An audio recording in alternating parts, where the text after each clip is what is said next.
Madam क्या हाल चाल है? ठीक ठाक है।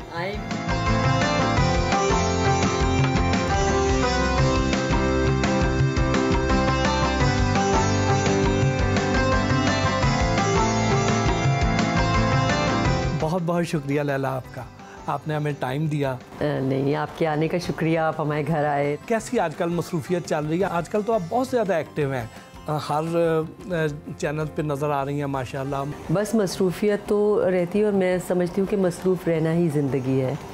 तो जब आपकी मसरूफियत ख़त्म हो जाए तो आपकी ज़िंदगी रुक जाती है। तो इस वजह से मुझे मसरूफ़ रहना बहुत अच्छा लगता है और अगर मैं फ़ारिग बैठी हूँ तो परेशान हो जाती हूँ, तो इसलिए मैं अपने आप को बिज़ी ही रखती हूँ। जो शोबिज़ की मसरूफियात हैं उसके अलावा मेरी और भी बहुत सारी मसरूफियात हैं। जो हमारा सोशल सर्कल है यहाँ पे, बहुत इस्लामाबाद में बहुत अच्छा सोशल सर्कल है। फिर फैमिली है, मेरी बच्चे हैं उनके साथ, फिर घर को टाइम, तो बस ये सब कुछ चलता रहता है। फिर दूसरे इस तरह के बहुत से इवेंट्स होते रहते हैं जहाँ पे लोग मुझे as a guest, chief guest या एज अ जज बुलाते हैं, तो वहाँ जाना होता है।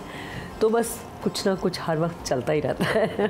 तो कैसा डिफरेंस आप फील करती हैं कि कराची में तो बड़ी ज़िंदा दिली है, बड़ी रौनक है वहाँ पे, तो इस्लामाबाद उस लिहाज से तो ज़रा खामोश सा शहर है। नहीं, अब खामोश नहीं रहा। जब मैं शुरू में शिफ्ट हुई थी तब लगता था बहुत क्वाइट, मगर अब आहिस्ता आहिस्ता जो है ना, यहाँ भी बहुत रौनक हो गई है। और मेरा तो अब इतना दिल लग गया इस्लामाबाद में कि हालांकि मेरा ताल्लुक़ कराची से है, मगर अभी भी मुझे लोग कहते हैं कराची शिफ्ट हो जाओ, तो मैं कहती हूँ नहीं, सवाल ही पैदा नहीं होता। मुझे तो इस्लामाबाद बहुत पसंद है, यहाँ की लाइफ बहुत अच्छी है और बहुत सुकून है।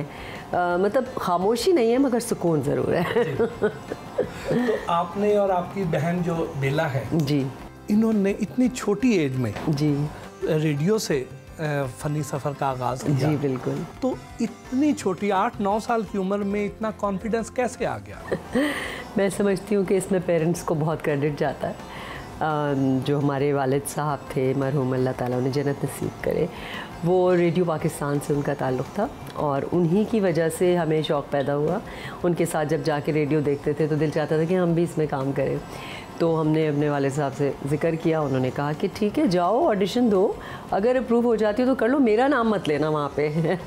तो हम लोग को उन्होंने इस तरह से भेजा। तो अब क्योंकि इतनी यंग एज भी थी, इतना पता भी नहीं था, तो हम लोग चले गए दोनों बहनें और हमने जाके ऑडिशन दे दिया, अप्रूव हो गए। तो उसके बाद उन्होंने जब वालिद का नाम पूछा, हमने बताया जमील ज़ुबैरी, तो उन्होंने कहा है आपने पहले क्यों नहीं बताया ज़ुबैरी साहब की बेटी है? मैंने कहा पापा ने मना किया था। तो इस तरह से वो अप्रूव हो गए।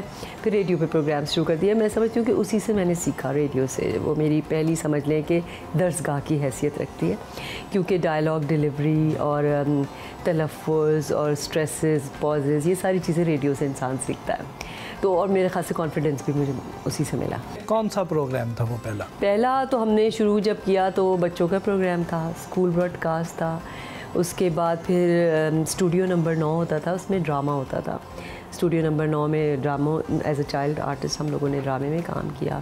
उसके अलावा एक कहकशां होता था जिसमें मज़ाहिया खाके होते थे, उसमें काम किया एज अ चाइल्ड आर्टिस्ट। घर की एनवायरनमेंट कैसी थी? पेरेंट्स और वालदा, वालिद और बाकी जो आप दोनों बहनें थीं जी, तो कैसी एक्टिविटीज़ गुजरी? बचपन कैसा गुजरा? बचपन बहुत अच्छी यादें हैं बचपन की। और हम दोनों बहनें थीं तो हमें किसी दोस्त की ज़रूरत ही नहीं थी। हम लोग इतनी आपस में क्लोज़ थीं और हमें कहीं जाने की ज़रूरत ही नहीं पड़ती थी।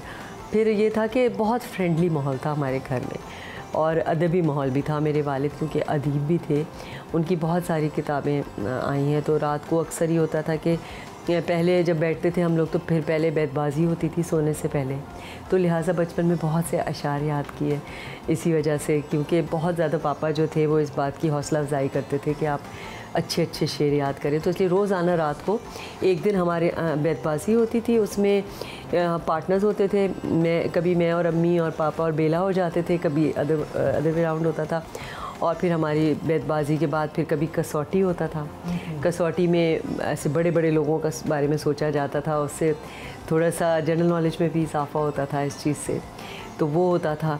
फिर अक्सर पापा जो है रात को पढ़ के हमें सुनाते थे किताबें, जैसे शफ़ीक़ुर रहमान और इस तरह की जो है सारे मैंने पापा से सुनी हैं, हिमाकतें मज़ीद हिमाकतें ये जो थे, तो ये सारे वालिद साहब की ज़बानी सुने हैं। और वो रात को पढ़ के सुनाते थे, उससे नींद बहुत अच्छी आती थी। उनकी आवाज़ इतनी मज़े की लगती थी रात को ना, तो इतनी आदत हो गई थी कि रात को उनसे कहा वो सुने बग़ैर नींद नहीं आती थी।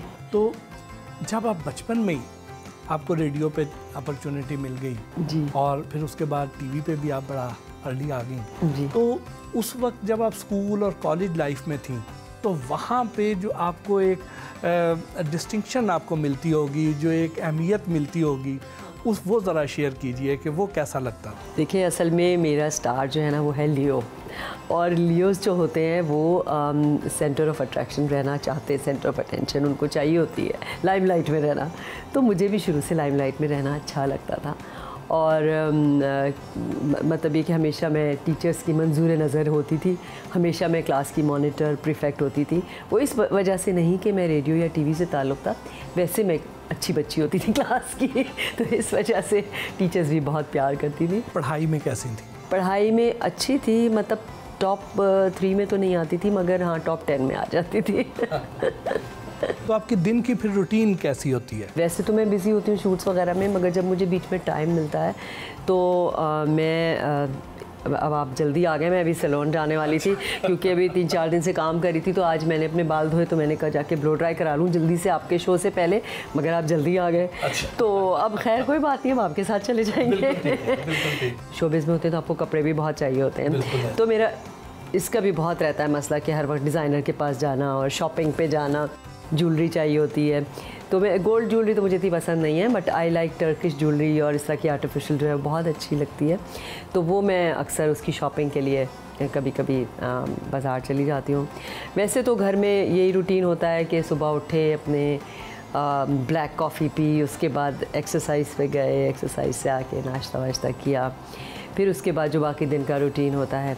मेरे हस्बैंड मुझे किचन में जाने नहीं देते, इसलिए मुझे कुकिंग का कोई शौक़ नहीं है।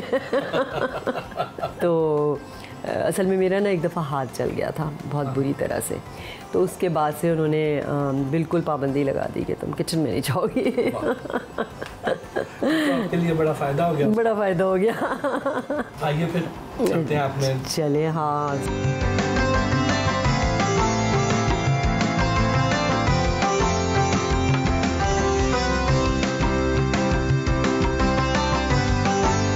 ये बताइए कि योगा बेहतर रहता है या एक्सरसाइज बेहतर रहती है? देखिए मैं समझती हूँ कि कोई ना कोई चीज़ ज़रूर करनी चाहिए, तो चेंज कर करके मैं करती रहती हूँ, कभी वो कर लिया कभी ये कर लिया, और जब कुछ नहीं होता तो फिर वॉक कर लेती हूँ। ठीक है। तो ये जो लोग डाइटिंग करते हैं जी, उसके बारे में क्या कहेंगी कि वो ठीक रहता है? नहीं, डाइटिंग जो है वो उसका इतना फ़ायदा इसलिए नहीं होता कि वो एक बहुत टेम्प्रेरी इफेक्ट होता है। कि मेरी जो बेटी की मदर इन लॉ है वो न्यूट्रिशनिस्ट है, तो मैं उनसे कहती हूँ कि उनसे मैंने कहा 1-2 दफ़ा मुझे कोई डाइट प्लान दे दे, वो कहती है नहीं, आपको अपना लाइफस्टाइल चेंज करना ज़रूरी है। उसमें मतलब एक्सरसाइज आप शामिल कर लें, उसमें आप ये है कि कोशिश करें कि मीठा जो है वो ज़्यादा वो कम कर दें जितना मिनिमम कर सकते हैं। उसके अलावा जो रात के टाइम कार्ब्स मत लें, तो ये चीज़ें अगर आप अपनी ज़िंदगी का हिस्सा बना लें तो मैं समझती हूँ कि बहुत अच्छे असरात होते हैं। आमतौर